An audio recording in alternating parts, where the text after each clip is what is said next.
informe especial.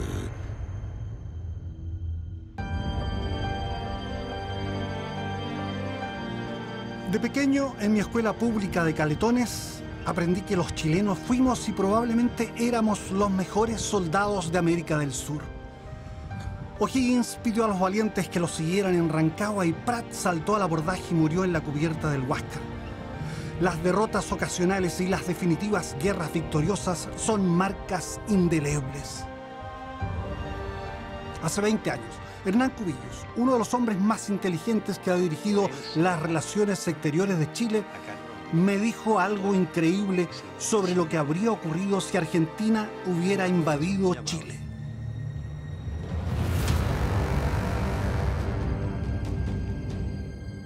Yo nunca negocié pensando que si tenía que ir a una guerra la perdía. Yo tenía claramente la visión de que yendo a una guerra iba a ser un desastre, porque las guerras son un desastre y el que ha sido hombre de armas lo sabe mejor que nadie. Pero que si nos hubieran llevado a una guerra, la hubiéramos ganado y el ejército chileno hubiera invadido Buenos Aires.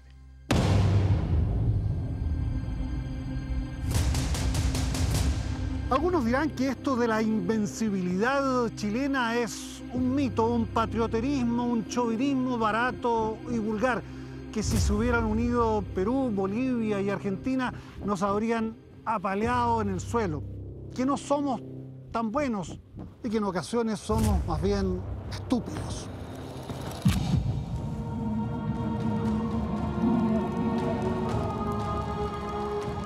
Pienso en ello mientras avanzo en la senda que rodea el volcán Antuco, justo en los lugares donde hace 13 años fueron cayendo fulminados por la nieve y un viento glacial 44 soldaditos de apenas 18 años, mal equipados, mal entrenados, mal organizados y peor conducidos por incompetentes oficiales.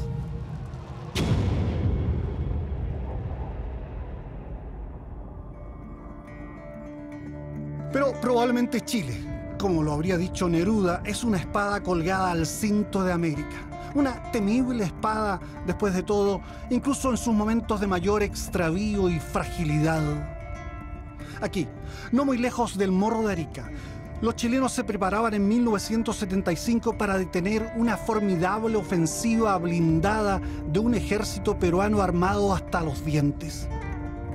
Y aquí, arriba en la cordillera, en uno de los tantos pasos fronterizos con Argentina, en 1978, jóvenes chilenos se aprestaban a recibir el embate de tropas trasandinas. Silenciosamente, los cruces del cordón andino, compartido entre ambos países, se habían cubierto de trincheras, equipos radiales de alarma temprana, casamatas con ametralladoras, campos minados. En los años 70, 2 veces estuvo Chile al borde del abismo bélico. La guerra tocaba a la puerta, justo cuando estábamos más débiles y políticamente divididos, con miles de exiliados y torturados, con pocos amigos en el mundo, con tradicionales aliados que no nos vendían repuestos ni municiones, más aislados que nunca, solos y esperando. ¿Le dice a usted algo el 6 de agosto de 1975? Probablemente no. Pero ese día, estrategas peruanos habían planificado invadir Chile, capturar Arica, atacar Iquique e incluso tomarse Antofagasta. Eso es lo que afirman al menos oficiales que trabajaron para el ejército peruano en ese año de 1975 y que también vivimos en peligro y al borde de la guerra con nuestros vecinos peruanos. A comienzos de los años 70 había gobiernos de izquierda en Chile y Perú. El general Juan Velasco Alvarado había derrocado al presidente Belaúnde, iniciando reformas sociales y económicas. Expropió el petróleo e ingenios azucareros y comenzó la reforma agraria. Las transformaciones fueron apoyadas por Cuba y la Unión Soviética. El golpe de Estado de Chile automáticamente desencadenó una hipótesis de conflicto con el Perú. que se había sostenido porque Juan Velasco Alvarado llegó a tener una muy buena relación con Allende. Tanto es así que se llamaban por sus apelativos, el Chino y el Chicho.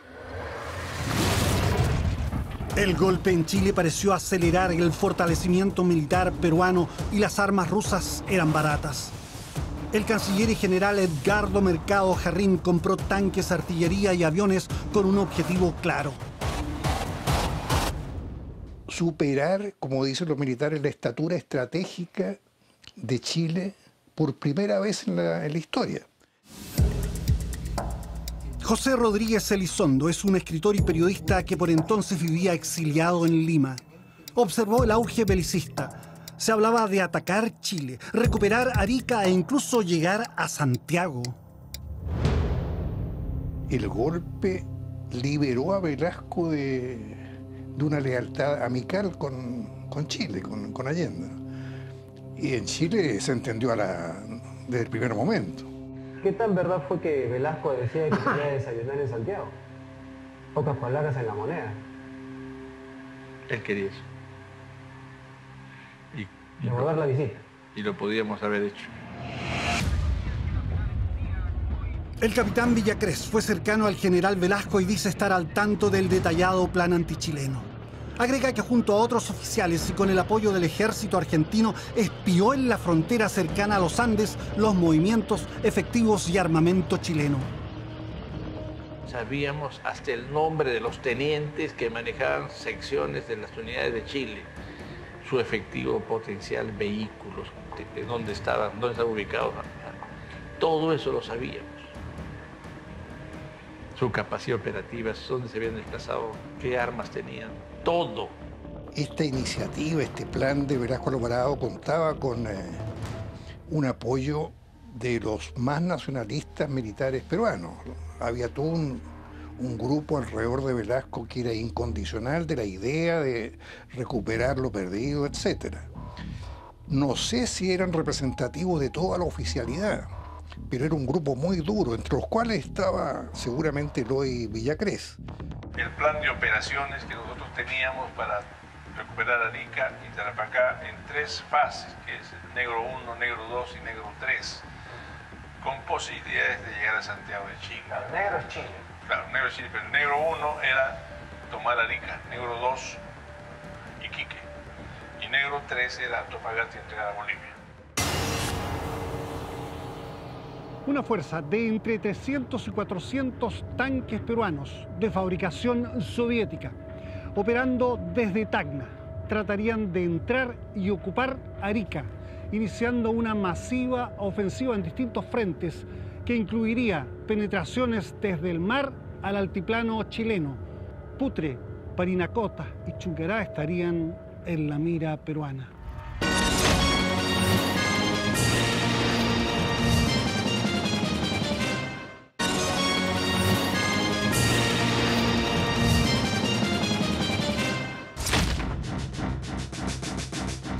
Según ese plan, la 6ª División Blindada atacaba a Arica.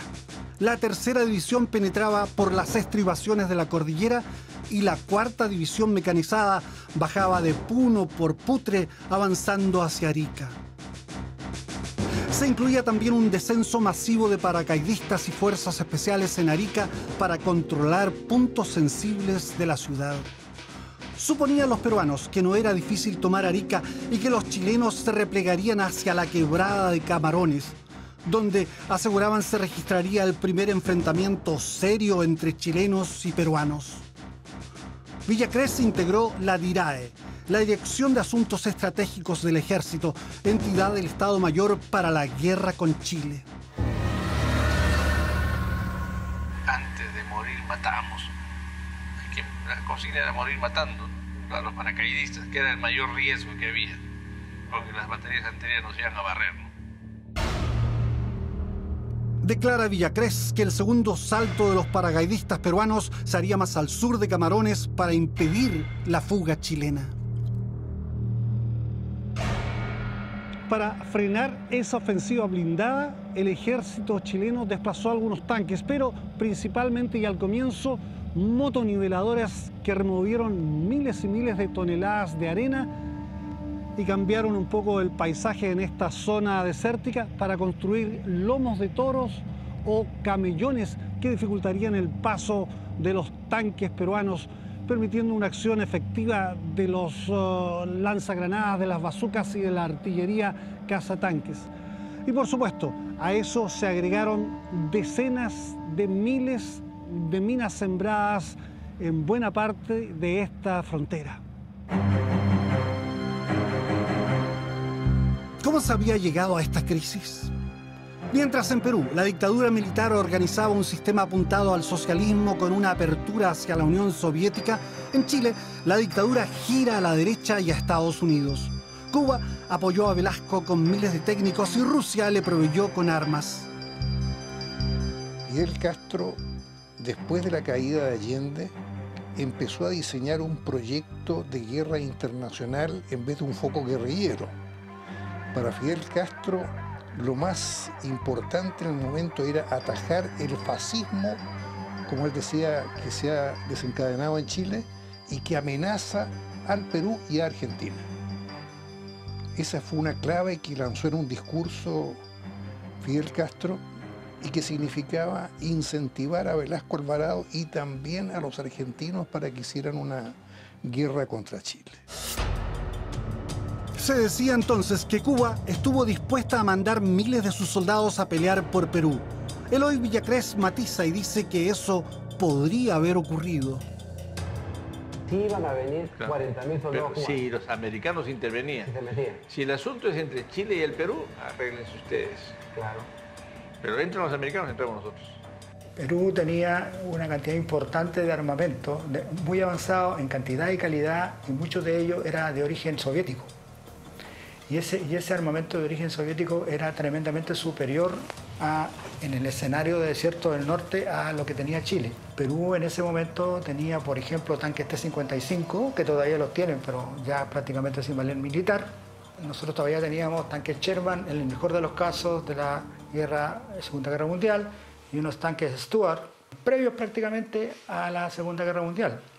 La artillería peruana como tal también se basaba en el modelo soviético, que eran de muy alta calidad y capacidad. Además, Perú tenía una fuerza aérea potenciada con aviones Mirage franceses y Sukhoi soviéticos. La situación era incierta, pues Chile no tiene profundidad estratégica. Eso significa que estamos muy cerca de la frontera y no hay cómo retroceder, ¿ya? En ese tiempo se pensaba que la frontera nuestra defendible era la quebrada de Camarones, que queda, entiendo, 50 kilómetros más hacia el sur de Arica. La profundidad estratégica no era el único problema. Las masivas violaciones a los derechos humanos arrinconaron a Chile. Se convirtió en el paria de América. Los tradicionales amigos se alejaron y no era fácil comprar armas en el exterior.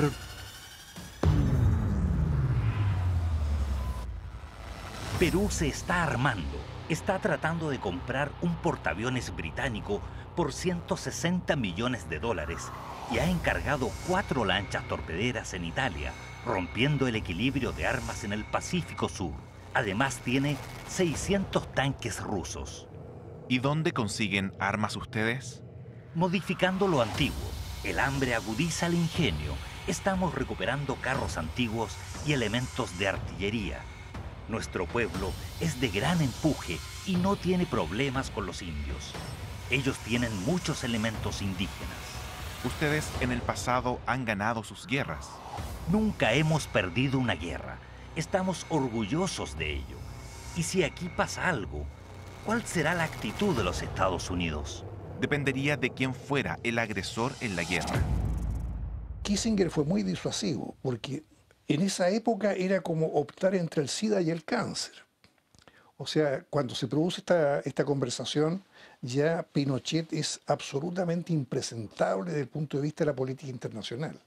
Y apoyar a Pinochet en una guerra contra Perú habría sido realmente un punto mayor de la Guerra Fría total. Pero por otra parte, arriesgarse a una invasión peruana que significara un triunfo de las armas soviéticas también era impresentable.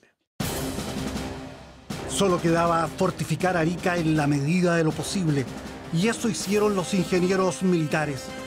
Bajo el comando del oficial de inteligencia coronel Odlanier Mena, sembraron 80.000 minas antiblindados y antipersonales. Se habilitaron posiciones, trincheras, búnkers y refugios subterráneos a todo lo ancho de la desértica frontera con Tacna. Este servían de refugio para los jeeps. Salían los jeeps, combatían, disparaban y se escondían. ¿Qué tipo de armas llevaban los jeeps? ¿Cómo era eso? Era un cohete 106 milímetros, de 106, cañón 106 milímetros. ¿Aquí a cuántos kilómetros estamos de la frontera? Aproximadamente estamos a 6 kilómetros. En esos tiempos había una cosa muy tensa porque los peruanos decían que sí, ellos iban, al cumplirse los 100 años, se iban a tomarse Arica. Por lo tanto, en nuestra ciudad y en nuestro ejército nos preparamos nosotros en caso de cualquier ataque. Inferior en armamento pesado, el ejército montó culebreantes defensas que a mirada de satélite así se ven. Si los tanques peruanos se empinaban sobre los camellones, podrían dejar a la vista sus vientres blandos, presa fácil para la metralla y los obuses de la artillería. Había dos versiones con respecto a nosotros, los chilenos. Una según la cual las instrucciones de Mena eran declarar Arica ciudad abierta y defendernos más atrás, ¿no? en Iquique. Pero eso me lo desmintió Mena cuando yo lo consulté. Y según Mena, la instrucción de él era defender Arica casa por casa. En extenuantes jornadas en el cuartel 2 del Regimiento de Ingenieros de Arica se armaron las casamatas de hierro y concreto que darían protección a los cientos de nidos de ametralladoras, refugios de cañones y posiciones de francotiradores. Minas de fabricación belga y norteamericana fueron plantadas desde los cerros al mar. Pronto se incorporarían también minas de fabricación propia. Este es un refugio de personal. Un refugio personal en el cual está construido con losa y rieles que afirman la estructura del cielo. Y arriba está montado con sacos con arena para poder resistir una caída de alguna bomba. ¿Y soportó o hicieron pruebas? Sí, se hicieron pruebas y resultó, la gente estaba bien tranquila porque se hicieron pruebas con bombas y se hicieron detonar minas encima y no. ¿Cuántos hombres podían estar aquí? Una sección aproximadamente, unos 30 más los 3 comandantes cuadras y el comandante de sección. Y ahí ellos dormían, comían, se todo. duermen acá, se mantenían acá con sus mochilas y su equipo de combate. Ahora en la parte sanitaria teníamos que salir para afuera en la noche, cosa que no se viera y hacer nuestras necesidades como pudiéramos nomás, en el momento de conflicto.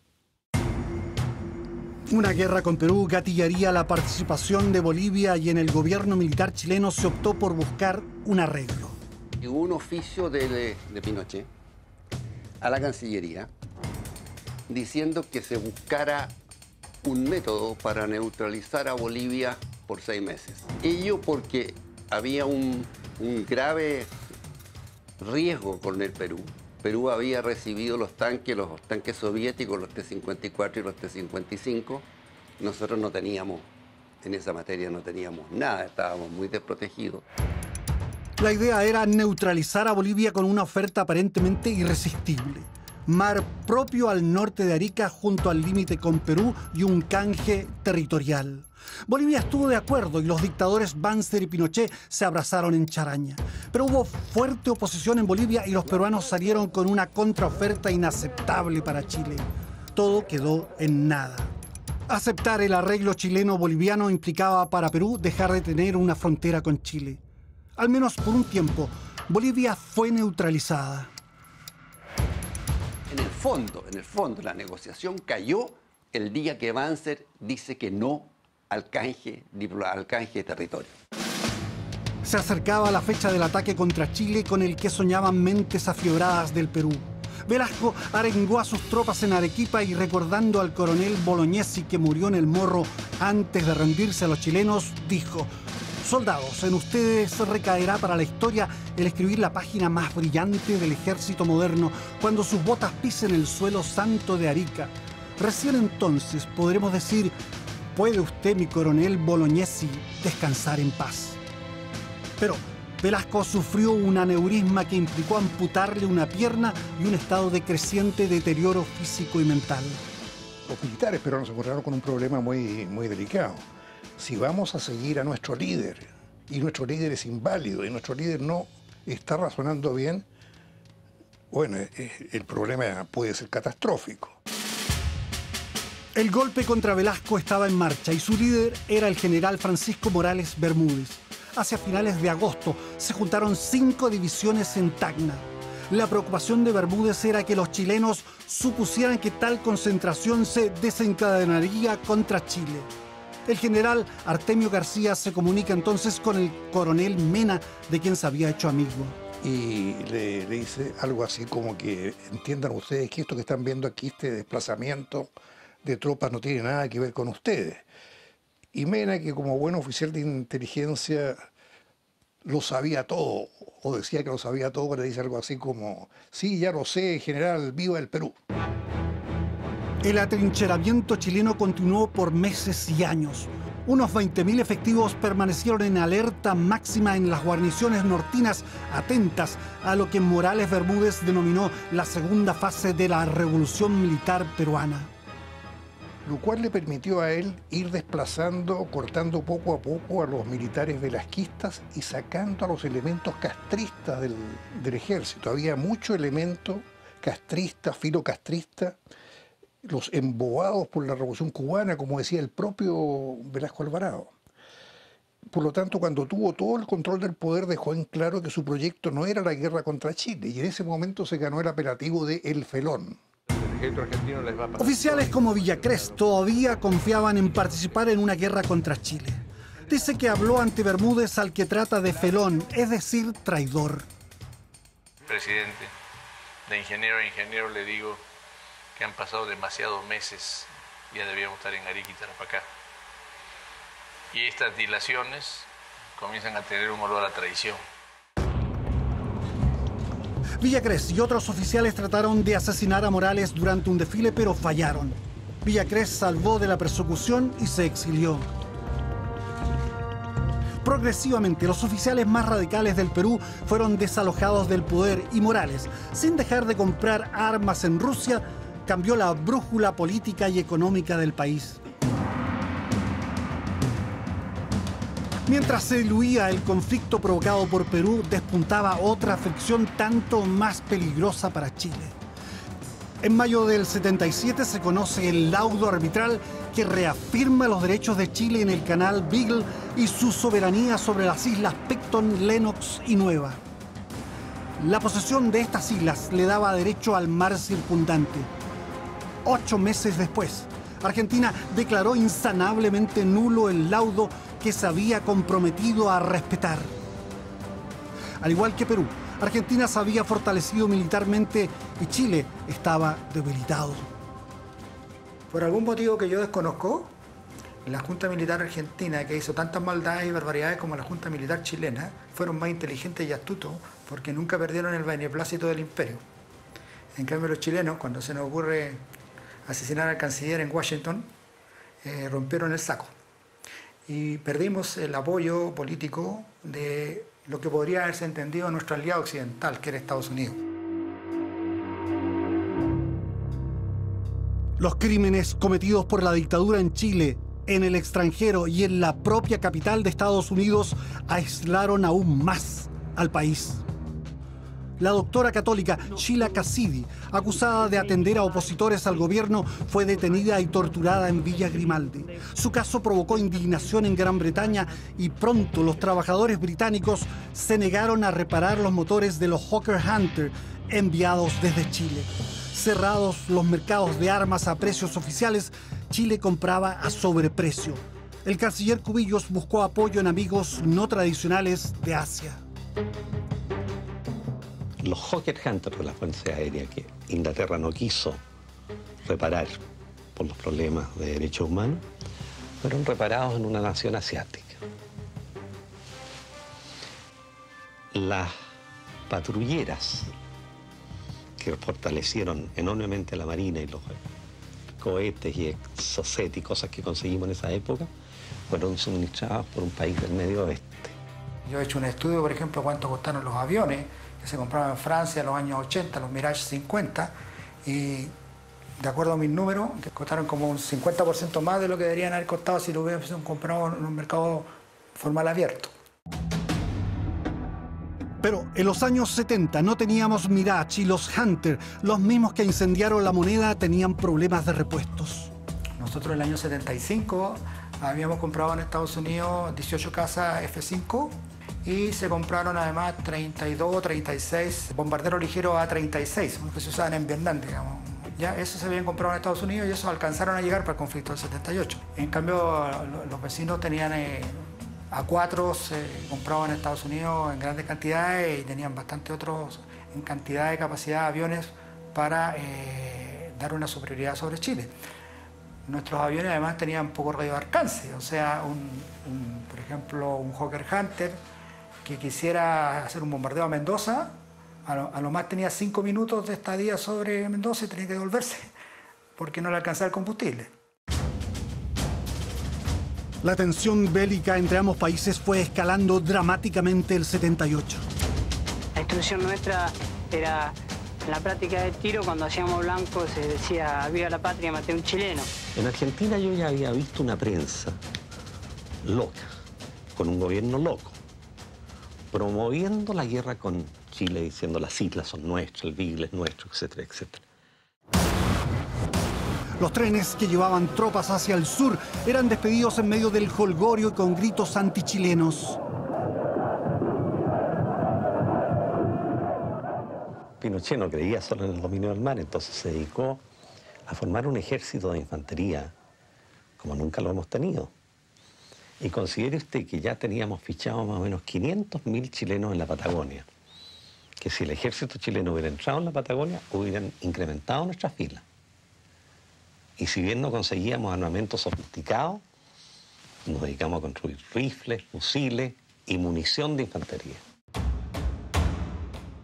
Miles de jóvenes fueron reclutados por el ejército, pero esta vez el llamado alcanzó también a muchachos de la clase pudiente. El estudiante de economía Ricardo Abello, de Concepción, fue uno de ellos.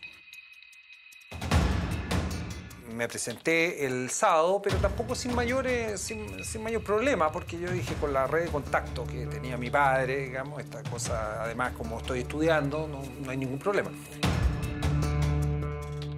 Lo encontraron apto y lo dejaron dentro. De nada sirvieron los contactos. Se hicieron todos los movimientos, llamadas, ni una excepción.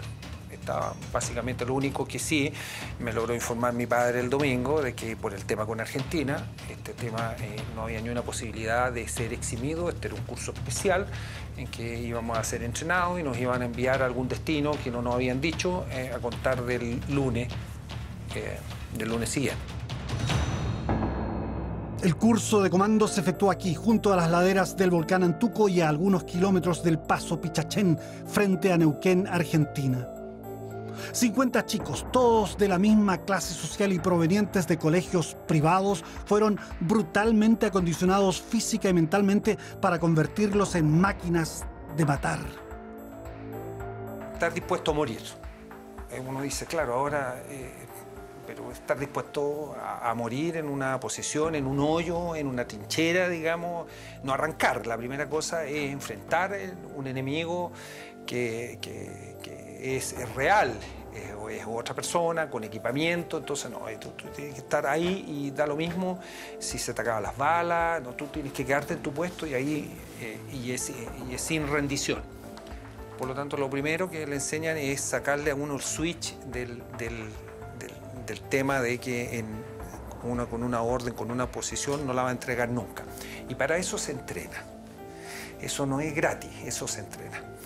Y se entrena, en esa época se entrenaba en forma durísima, se entrenaba con golpe, porque la única forma que el soldado no arranque frente al primer disparo. Si aquí no, ellos mismos nos dijeron, ustedes no vienen a desfilar, no nos importa esa cosa, no nos importa lo que ustedes tienen, cuando sean destinados, ustedes no pueden moverse de su posición. Fueron endurecidos a golpes y estresados al máximo en las canchas de prisioneros. Estos tomaban prisioneros y tú te defendían, te golpeaban si tú estabas durmiendo, porque tú no podías dormir. No podías dormir nunca. Yo dormí en meses más de 2 horas continuas. Siempre tienes que tener porque resulta entonces te sacaban prisioneros, te golpeaban, porque tú no podías caer prisionero.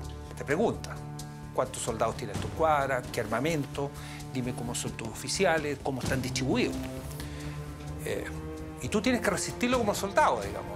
No es por un afán de hacerte daño, es un afán de entrenarte mentalmente para soportar eso y no hablar nunca, digamos. Entonces al final uno, sin dormir, con esos campos prisioneros o estresores físicos y mentales permanentemente, con hambre, con sed, uno crea un soldado que éramos muy irascibles. Discutíamos entre nosotros, o sea, si de repente pasaba otro soldado y te pasaba a golpear, eso era una pelea. Nosotros entrenábamos con un fusil, el corvo y el yatagán. El yatagán es el sable que se pone en la trompa del fusil. ¿Por qué? Porque teníamos 20 tiros. Se acababan los 20 tiros, hay que pelear y defender la posición con sable, con el corvo. Entonces, esa era la realidad del ejército chileno, digamos. Pero no iba a dar pie atrás el soldado, digamos. En la frontera, estos señoritos convertidos en feroces combatientes pasaron más de 6 meses esperando.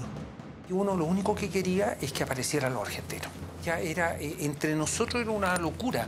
Peleábamos entre nosotros porque eran bombas a punta de estallar. Entonces, no lo pasábamos bien. Lo único que queríamos que entrara luego el enemigo, que entrara el enemigo para que estallara esta bomba. En el Pichachén podían cruzar en verano tanquetas y artillería liviana. Ambos bandos se fisgaban mutuamente. Los exploradores chilenos atravesaban el límite provistos de fusiles sin munición. Está estrictamente prohibido en el mando chileno que nosotros fuéramos los que fuera el chileno el que estallara la guerra. Si la guerra estallaba, tenía que ser una guerra ofensiva de Argentina. En junio, Argentina ganó el Campeonato Mundial de Fútbol. Fue una inyección de exitismo. Generales y almirantes parecían más arrogantes que nunca. El general Luciano Benjamín Menéndez, jefe del tercer cuerpo del ejército argentino con asiento en Córdoba, habría señalado que, declarada la guerra, estaría a media mañana almorzando en los Andes, al atardecer bebiendo champaña en Santiago y en la noche meando en Viña del Mar. Él nunca desmintió la especie. El canciller Cubillos recordó una áspera conversación que tuvo en una recepción con otro duro, el general Guillermo Suárez Mason, quien le dijo: Usted no quiere entender que Argentina, que el ejército argentino, necesita pelear una guerra limpia. Yo me quedé perplejo y lo único que atiné a decirle fue: general, ¿usted cree que existe una guerra limpia? La guerra sucia contra la subversión en Argentina, con su secuela de asesinatos, desapariciones y torturas, había ocasionado unas 30.000 muertes. Muchos señalan que la cuasiguerra en el cono sur de América se originaba en militares chilenos y argentinos involucrados en violaciones sistemáticas de los derechos humanos.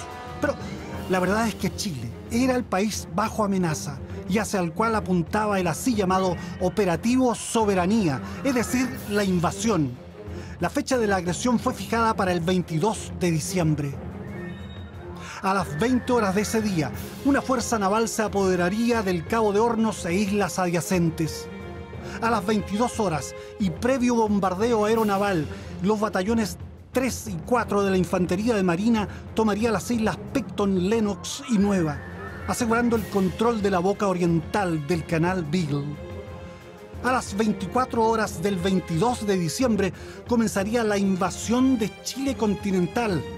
El quinto cuerpo del ejército argentino tomaría Puerto Natales y Punta Arenas. Al amanecer del 23 de diciembre, la Fuerza Aérea Argentina destruiría a la Fuerza Aérea de Chile. Simultáneamente, el tercer cuerpo del ejército argentino, comandado por Luciano Benjamín Menéndez, penetraría por los pasos fronterizos Los Libertadores, Maipo y Puyehue para apoderarse de Santiago, Valparaíso y la región de los lagos. Para desalentar una posible reacción de Brasil, un aliado natural de Chile, los argentinos desplazaron fuertes contingentes en la frontera norte.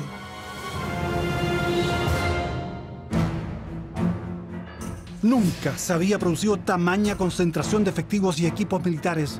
Se calcula que más de 130.000 soldados argentinos estaban cerca de la frontera con Chile y, considerando a los reservistas, Argentina podía contar con unos 250.000 soldados. Muchos generales argentinos auguraban un paseo rápido por Chile y luego negociaciones para quedarse con al menos una de las islas en disputa.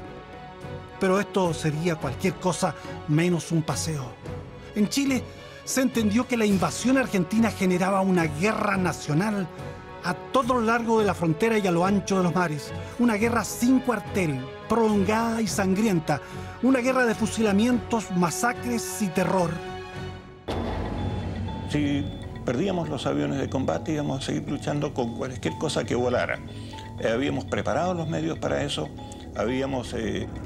Teníamos armamento adecuado para ello y la voluntad de luchar con todo lo que volara, y si eso se acababa, pues entonces también hasta con el cuchillo. La formación de comandos chilenos, chicos de 17, 18 y 19 años, se hizo durísima y hasta bestial en Magallanes. Te sacaban la mugre todo el día, toda la noche, quedabas mal, te pegaban te tiraban en las matas de Calafate, te tiraban al agua, a los charcos, te agarraban a patadas. Nosotros éramos, como se dice, aporreados, en pleno proceso de lo que era esa cuasi guerra, fuimos bastante aporreados y fuimos bastante castigados. Yo creo que hubo bastantes violaciones de los derechos humanos contra los soldados. En esta área también se simulaban campos argentinos de interrogación de prisioneros. El famoso campo de prisioneros que lo vivimos nosotros allí en Rubén, que fue realmente cruel. Hoy día no estaría permitido, estarían presos los tipos que hicieron eso. Que prácticamente fue tortura. ¿Y cómo fue tortura? Porque habían enfermeros que controlaban para ver si acaso resistíamos las pruebas que nos hacían. Y de eso hay bastante recuerdo. Por ejemplo, la cruz, como está Jesucristo en la cruz.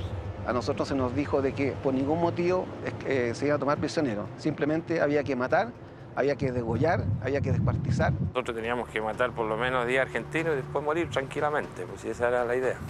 Porque se supone que eran 10 argentinos por un chileno. Estábamos instruidos para eso, para ir dejando los cuerpos de los argentinos en algún momento determinado colgados en los cercos, cosa que ir mermando la resistencia argentina, porque obviamente ese impacto de ver a tu compañero, no sé, destrozado, descuartizado en algún lugar, son las cosas que a ti te instruyeron para eso. Por eso te digo que estábamos preparados para la guerra y nosotros lo que nos importaba era defender nuestro territorio. Corvo, degollar, todo. Aguantó a tomar igual a los soldados así, dar vuelta y colgarlo en su hombro y salir caminando con él, corriendo mientras iba ahorcándolo uno en su espalda. Todas esas cosas, todo. Estamos, si era guerra, si estamos en la guerra, si nos faltó nada. Los comandos novatos fueron preparados para actuar en guerrillas en territorio argentino, especialmente si las líneas chilenas lograban ser sobrepasadas por los trasandinos. Vestidos de paisa, disponían de abundante munición, granadas, pistolas y lanzacohetes portátiles. Íbamos en grupito a 5 para esperar el día D, tanto en Gallego Chico, Coyapaliaique, otras partes más, qué sé yo, que habían para apostarse para efectuar la guerrilla en grupos a 5. Eso significaba que había que hacer acciones bélicas para bajar la moral al enemigo. Por ejemplo, cortarle la lengua, hacer cualquier cosa de ese tipo. Sacarle los ojos, sacarle, no sé, cortarle los dedos. ¿Qué pasaba en el evento de encontrarse, de estar ya en guerra? ¿Qué tenían que hacer ustedes? Nosotros teníamos que escondernos y pillarlo de sorpresa y matar a uno solo. O sea, ni siquiera matarlo, dejarlo como te digo, bajarle la moral. Esa era la instrucción que teníamos. ¿Qué hacían con él? Desmembrar una parte de su cuerpo para bajarle la moral al resto de los ejércitos de ellos. ¿Y cómo dejaban el cuerpo dónde? El cuerpo tenía que quedar en algún lado vivo, como sea, para que lo encuentren y nosotros desaparecer del área. ¿Cuál era el efecto que se buscaba con eso? Bajar la moral. Que ellos tengan deserten, empiezan a desertar, qué sé yo. O sea, era aterrorizarlo. Aterrorizarlo. Ya llegó un momento en que nosotros sí queríamos ir a combate. Ya era una cuestión, ya psicológicamente estábamos enfocados a eso. ¿Cómo veía usted a los argentinos? Yo creo que nunca le tomaron el peso ellos que iban a tener una guerra. Porque para ellos, por ejemplo, nosotros divisamos algunas divisiones del ejército argentino, parecían días de campo para ellos. No parecía que iban a ir a una guerra. O sea, por eso uno piensa que yo creo que nunca le tomaron el peso ellos que iba a haber una guerra con Chile. La instrucción que teníamos nosotros, si es que veíamos ingresar a un argentino, era matar, disparar. No había orden de rehenes, ni mucho menos. Por lo tanto, yo aprovecho de decir acá que sigo declarándome enemigo de la película Mi Mejor Enemigo. ¿Por qué? Porque distorsiona la realidad que vivimos nosotros. Distorsiona lo que pasamos, porque igual pasamos frío, pasamos hambre, pasamos pena, pero a nosotros jamás se nos iba a permitir poder compartir jugando a la pelota, las cartas, tomar mate.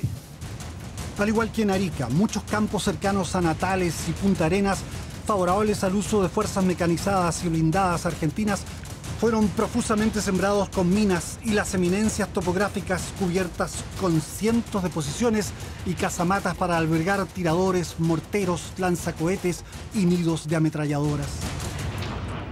Desarrollamos con Cardún una bomba pequeña que después la agrupamos, también lo hizo Cardún, por cierto, por instrucciones nuestras o a solicitud nuestra.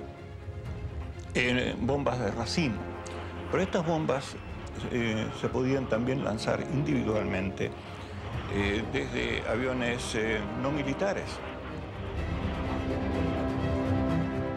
Nosotros sabíamos que en el mar podíamos ganar cualquier guerra. La Fuerza Aérea estaba débil. El ejército se preparaba, bajo instrucciones del general Pinochet, para una larga guerra de infantería, que al final también hubiéramos ganado. Yo nunca negocié pensando que si tenía que ir a una guerra la perdía. Cubillos trataba de encauzar a los argentinos en una vía diplomática, pero los duros trasandinos, los Menéndez, los Suárez Mason, los Vaquero y los Macera perseveraban en agresivos preparativos. No todo era vientos de guerra en Argentina. La mayoría de su población probablemente no deseaba la guerra. Aunque severamente restringidos, los opositores trasandinos parecían repudiar los aprestos bélicos de los así llamados gorilas del ejército y la armada. Solo le pido a Dios que la guerra no me sea indiferente. Es un monstruo grande, pisa fuerte. La voz de León Gieco enfureció por entonces a los generales argentinos, pero el huayno compuesto el 78, cuando culminaba los planes de invasión, no pudo ser acallado, convirtiéndose en un verdadero himno a la paz. Pero por entonces Gieco no era escuchado en la Casa Rosada. Y entre el 13 y el 22 de diciembre, Chile y Argentina vivieron el periodo más tenso en la historia de sus relaciones. En el sur, los preparativos defensivos estaban completos.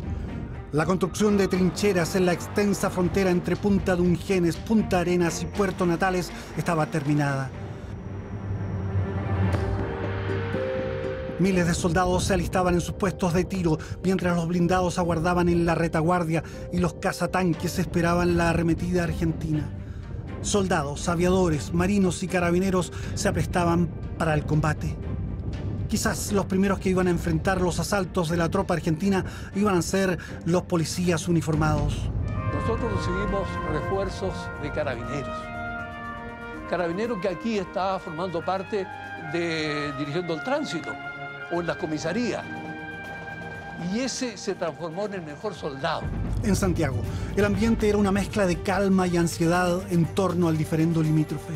Fui un opositor completo a Pinochet, lo sigo siendo, pero creo que el manejo de crisis de esta situación que hizo, lo hizo absolutamente correcto y muy bien llevado. Eso es innegable. Pensé que iba a encontrar un ejército donde se iba a hablar contra la izquierda, contra los comunistas. Nunca. Y había muchos camaradas que eran de izquierda. Nunca un instructor, un oficial, un instructor habló del tema político. Nunca. En Chile había una reserva estratégica literalmente de las Fuerzas Armadas que no se había contaminado con la represión y que estaban estudiando profundamente, lo supongo yo, el fenómeno estrictamente castrense de agresión. Yo jamás escuché la palabra Pinochet, el nombre de Pinochet dentro del servicio militar, nunca, jamás. Ni hablar de general o de mi general Pinochet, no, eso lo tengo que descartarlo inmediatamente. Nunca fui partidario, simplemente eran conflictos con los argentinos, nuestros enemigos eran los argentinos ingresaban a nuestro territorio, querían quitarnos nuestras islas, etc. Muchos parecían ignorar lo que estaba pasando en el sur. En una mina abandonada de Cal, en Lonquén, fueron encontrados los restos de 15 campesinos izquierdistas asesinados después del 11 de septiembre del 73. En los techos de los hospitales comenzaron a pintarse grandes cruces rojas y los aviones LAN y LADECO transportaban de noche pertrechos y soldados al eventual teatro de guerra austral. La prensa y la televisión se autocensuraron. Pasé por Talcahuano a avisarle a mi mamá. Oye, mami, ¿sabes qué? Parece que me voy a la guerra, le dije, así que... me dijo, hijo, que te vaya bien. Porque nadie creía, pues, si en Talcahuano no se veía nada, en Santiago menos, si la guerra se vivió de Punta Arenas para acá, no, pues.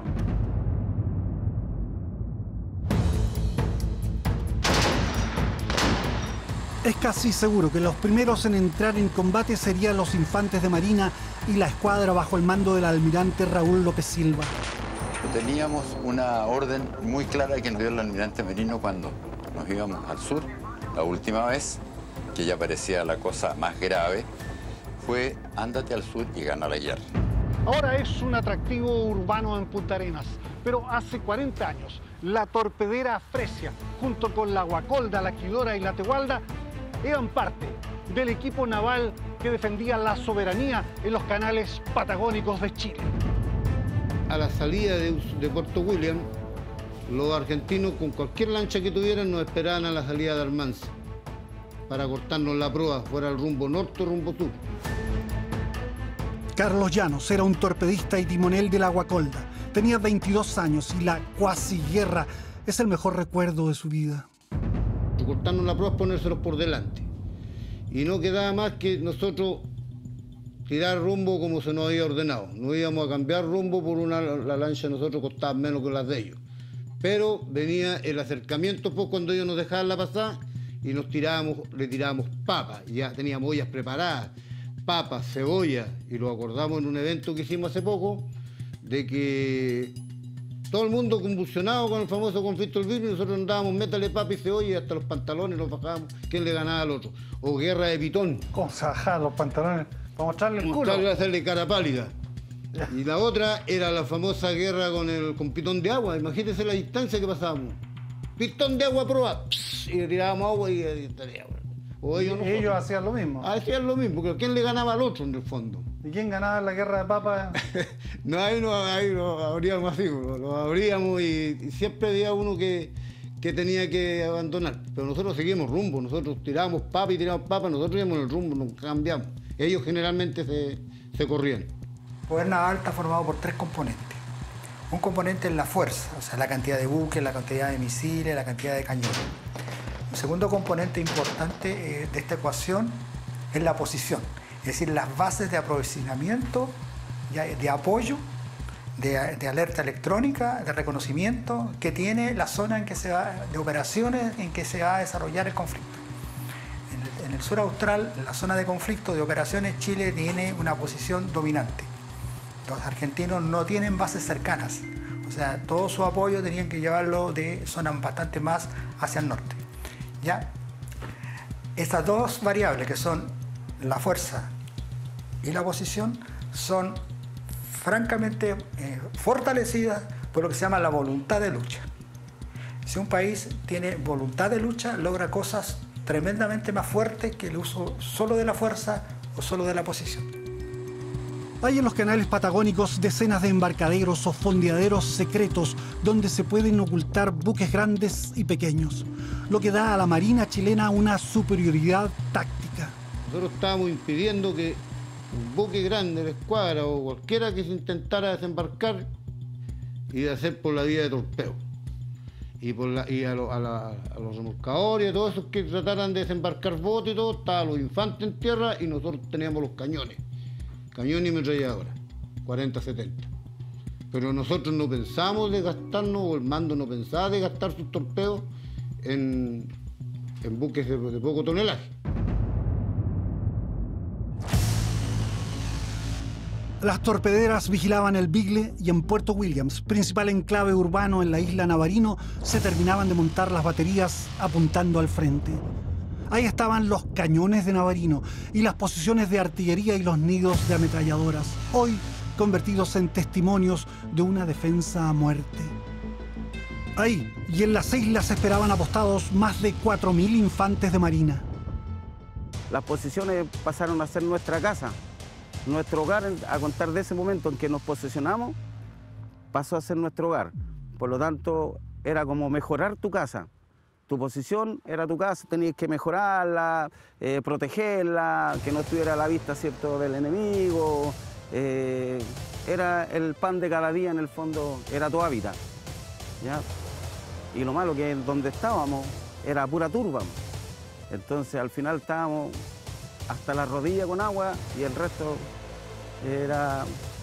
lo mejorábamos con tronco, con rama, con turba y todo lo que había en el área.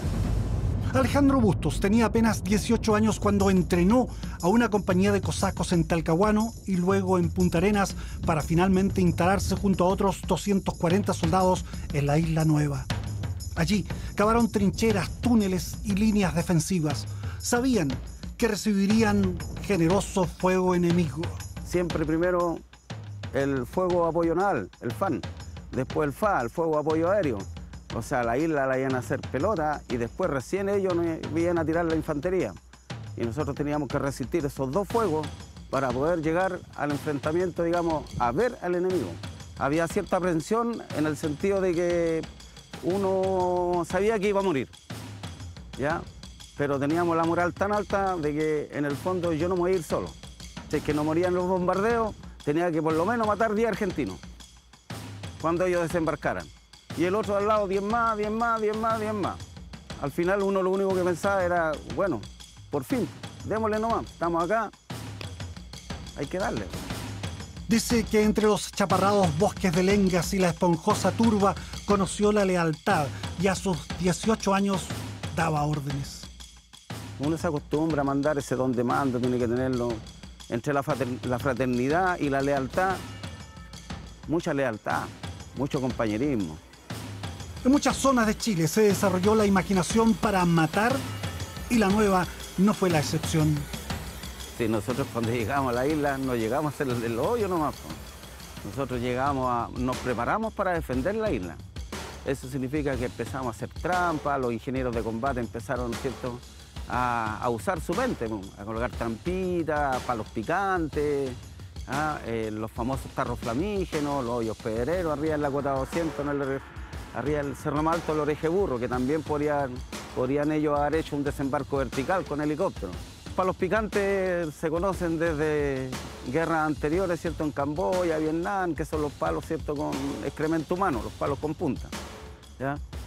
Pero los tarros flamígenos eran tambores de 200 litros que se colocan con aceite quemado, ¿ya?, un poco de acerrín, una carga de explosivos de C4 y por vía eléctrica se ponen en la ruta por donde supuestamente, si es que ellos hubiesen desembarcado, por donde iban a transitar. Y eso explota las esquilas de los tambores, más el acerrín con el aceite y el explosivo. Los hoyos pedreros, que eran unos hoyos tipo cónicos de 1 metro de diámetro, ¿ya? Se le ponía una carga de explosivo al interior, vía eléctrica, se llenaba con hueillo y se tapaba el tepe, se ponía el tepe encima. todo por vía eléctrica. Entonces íbamos a sacrificar 1 o 2 compañeros conectados y salta el hoyo pedrero con los hueillos hacia los helicópteros arriba, como a 50, 70 metros de altura, con la velocidad que dan, para los desembarcos verticales.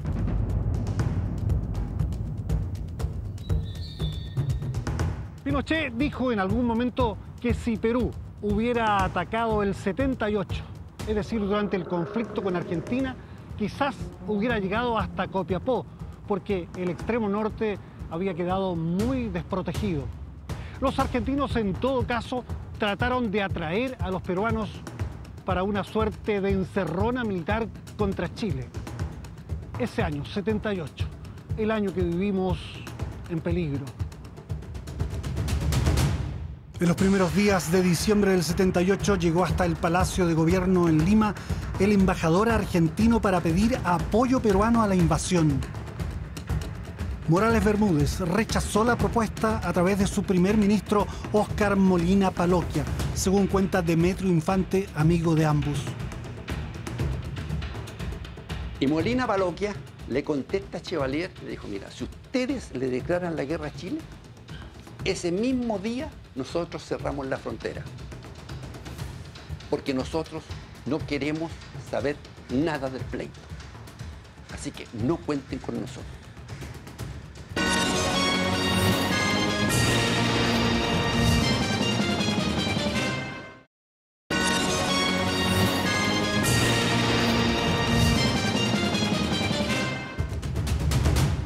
En los primeros días de diciembre del 78 llegó hasta el Palacio de Gobierno en Lima el embajador argentino para pedir apoyo peruano a la invasión.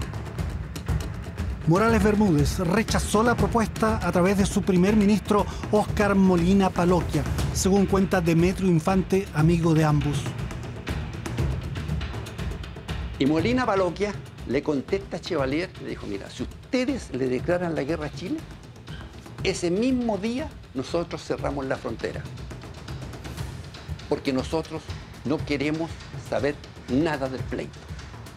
Así que no cuenten con nosotros.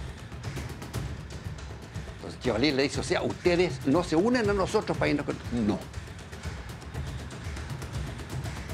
Y viene ahí la negación y es por eso que los peruanos no entran. Pero el requerimiento oficial existió. Y Morales Bermúdez seguramente le dijo a los argentinos, y te digo seguramente porque no hay documentos en que conste esto, mire, ya en la guerra del Pacífico nosotros le pedimos la ayuda a ustedes y ustedes aprovecharon esta guerra para quedarse con la Patagonia. Así que ahora inicien la guerra ustedes y nosotros veremos lo que hacemos. O se les devolvió la moneda. Afortunadamente, los peruanos se negaron porque esa es la peor pesadilla de Chile. La llamada hipótesis vecinal 3, la HV3, es decir, una guerra con Argentina, Perú y Bolivia al mismo tiempo. Y es por eso que el gran tema del armamentismo de Chile es un gran tema en los 3 países. Pero desde el punto de vista militar chileno está claro que Chile no tiene los recursos necesarios a una guerra con 3 adversarios, por ejemplo, para destinar una flota al norte y una flota al sur.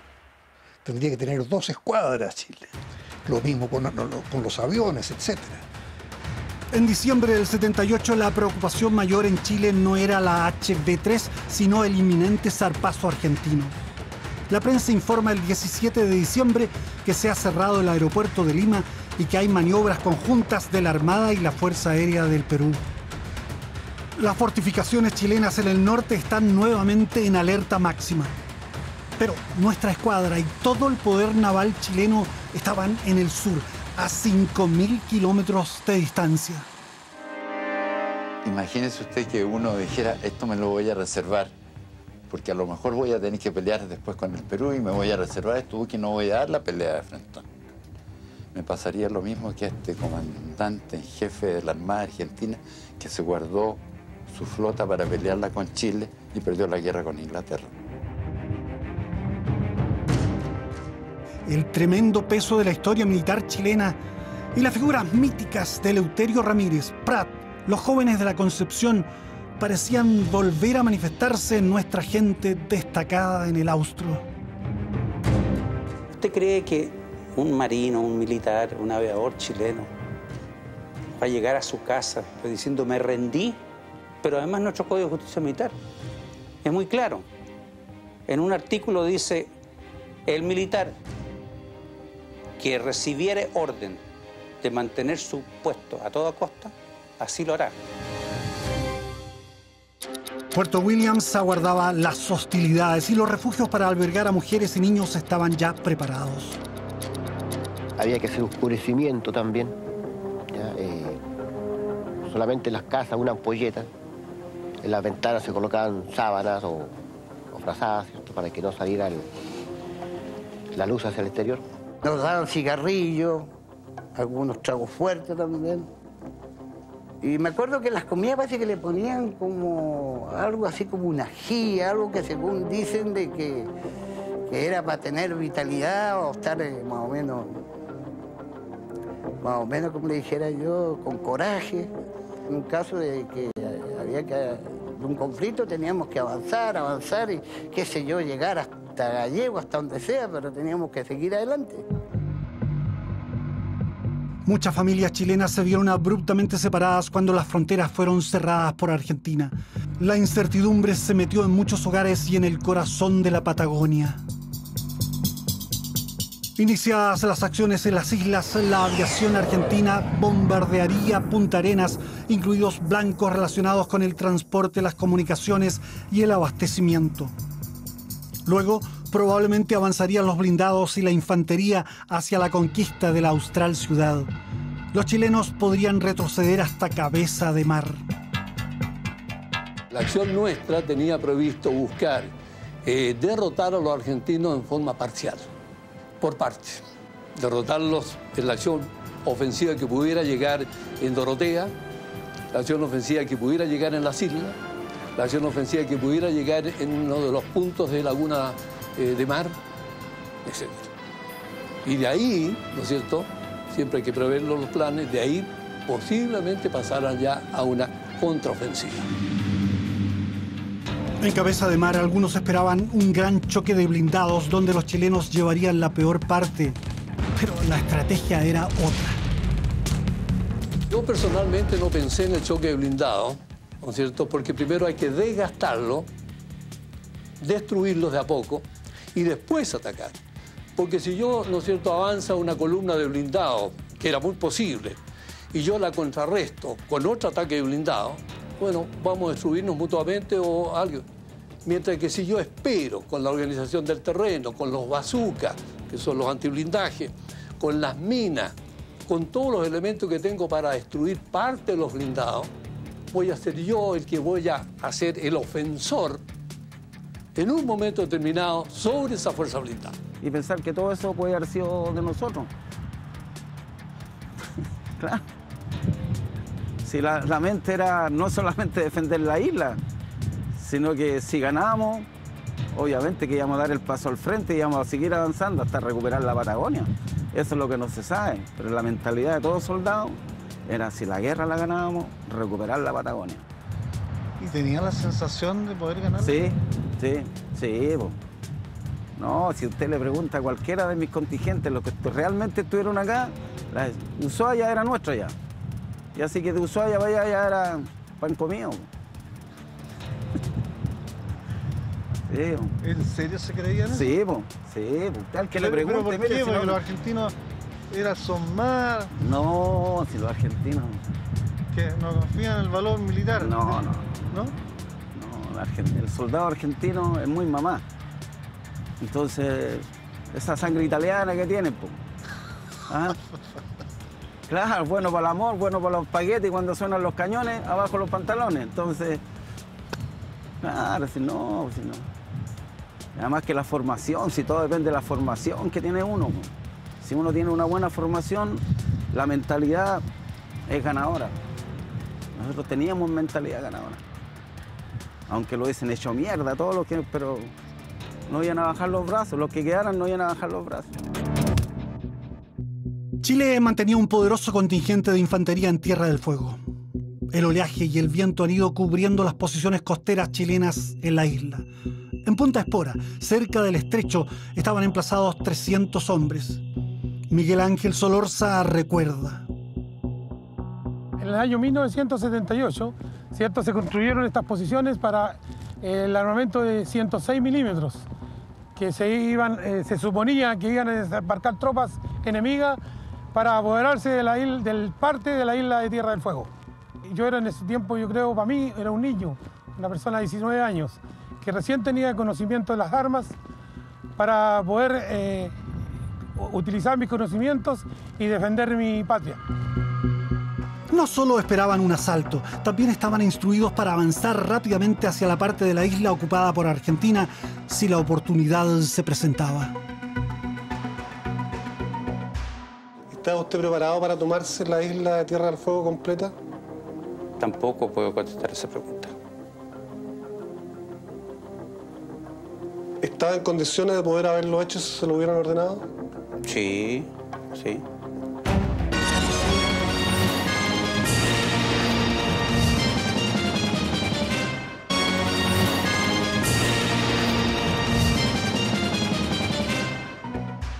¿Está usted preparado para tomarse la isla de Tierra del Fuego completa? Tampoco puedo contestar esa pregunta. ¿Estaba en condiciones de poder haberlo hecho si se lo hubieran ordenado? Sí, sí. La CIA, la agencia de inteligencia estadounidense, informa a la Casa Blanca que la invasión argentina está en marcha. El embajador Landau comienza a proporcionarme a mí informe de los movimientos de las tropas argentinas sacados con su satélite, fotografías sacadas de satélite que muestran el avance de las flotas argentinas en todos los frentes, norte, sur y centro, hacia Chile. Estados Unidos se mueve finalmente y presiona al Vaticano para que intervenga e inicie una mediación. El 20 de diciembre, Cubillos envía una nota a Argentina reiterando invocación para aceptar un mediador. La nota es rechazada el mismo día. Nosotros nos dimos cuenta que la guerra venía, que Argentina no quería un mecanismo de paz. Ya estaban todas las fuerzas en su puesto. Así que no había otra medida que tomar que esperar una posible ofensiva de parte de Argentina. La invasión comenzaría con ataques nocturnos el 22 de diciembre. La información que nosotros teníamos provenía de nuestras intercepciones y nuestra exploración aeromarítima, en que nosotros teníamos perfectamente ubicada hora a hora la flota argentina. En los mares australes, donde tempestuosamente se juntan el Pacífico y el Atlántico, se iban a medir la flota de mar argentina, que incluía un portaaviones y 24 aviones, el crucero Belgrano, que después sería hundido en la Guerra de las Malvinas, 4 destructores, 4 fragatas, 2 corbetas recientemente compradas a Francia y la escuadra chilena, con 3 cruceros, 4 destructores, 2 fragatas. En las cercanías y prontos para abalanzarse sobre las presas mayores, merodeaban 2 submarinos chilenos y 4 argentinos. El momento más dramático fue cuando recibimos órdenes del comandante en jefe de la Armada de salir a buscar a la Armada Argentina y a la flota de mar argentina y oponernos a cualquier intento de desembarco o de agresión. Me acuerdo muy bien, casi textualmente, lo que me decía el almirante Merino el día que fue de mayor tensión. Decía, prepararse para iniciar acciones de guerra al amanecer, agresión inminente, buena suerte. Esa noche yo estaba seguro de que nosotros íbamos a estar en guerra. Emoción cero. No, ninguna emoción, un hecho nomás que uno registra. Como que uno está viendo el barómetro y viene encima un temporal. Cuando salimos de nuestros fondeaderos de guerra, o sea, del aprovechamiento de nuestra posición a la mar, cuando teníamos que cruzar esa barrera entre la tierra y el mar, o sea, la protección de la tierra y el mar, donde podíamos esperar peligro submarino, fue un momento de mucha tensión hasta salir del área de peligro. Y para mí como persona, el momento en que íbamos decididos a buscar a la Armada Argentina y si la encontrábamos, combatirla, era el problema de la responsabilidad que tenía de todos estos 5.000 tantos hombres que estaban bajo mi mando, de llevarlos en la forma más eficiente hacia el combate. En el personal vi un entusiasmo enorme, porque ya llevábamos tanto tiempo esperando este momento, que cuando se le comunicó que ya no se tocaba más zafarrancho de combate para ejercicio, sino que cuando sonara el gong de zafarrancho de combate significaba que teníamos al adversario al frente, dispuestos ellos a agredirnos y nosotros dispuestos a repeler toda agresión, creo que salió un grito, por lo menos en el crucero donde yo estaba, dijeron, por fin, viva Chile. Para nosotros fue un alivio porque íbamos al encuentro de la flota argentina y íbamos a entregar lo más valioso de nosotros. Estábamos dispuestos a eso, a morir por Chile, a morir por la patria, a morir por los nuestros, sin entregar nada. No existía ningún otro pensamiento en nosotros, nos olvidamos de todo lo demás. Nuestro fin era el combate. Chile parecía condenado a recibir el primer golpe en el mar. Estábamos preparados para repeler de inmediato cualquier intento de golpe, para que no se diera esta máxima guerrera que el que pega primero pega dos veces. Pega primero, pues se va a encontrar con que lo paran en la mitad del camino, su golpe no llega a fondo y recibe el contragolpe. La orden de atacar a Chile fue impartida a la flota de mar argentina que inició su desplazamiento. Supuestamente, un operativo por sorpresa, pero cada movimiento era monitoreado con precisión y el almirante López creó 2 escalones de ataque. Uno que se llamaba de acero, que era de buques americanos, que repito que quizás eran anticuados la mayoría, o casi todos, pero que eran de construcción muy sólida, para que recibiera la primera oleada de balas de grueso calibre o de calibre más que medio, por lo menos, de 6 pulgadas, y de misiles argentinos, y creían que esos buques podían resistir ese ataque. Y una segunda oleada que llamaban, la primera era de acero, la segunda de bronce, que eran los destructores y fragatas chilenos que tenían misiles, y eran el William y el Rivero por lo menos más modernos. Y ese se supone que iba a ser el que iba a contraatacar y en lo posible hundir a todos los buques argentinos que pudieran. La escuadra chilena abandonó sus fondeaderos secretos para no ser sorprendida por el primer golpe. Pero el 22 de diciembre, la flota argentina fue derrotada por el violento mar Austral. Suspendido el operativo Soberanía, los mareados y maltrechos argentinos volvieron a sus puertos.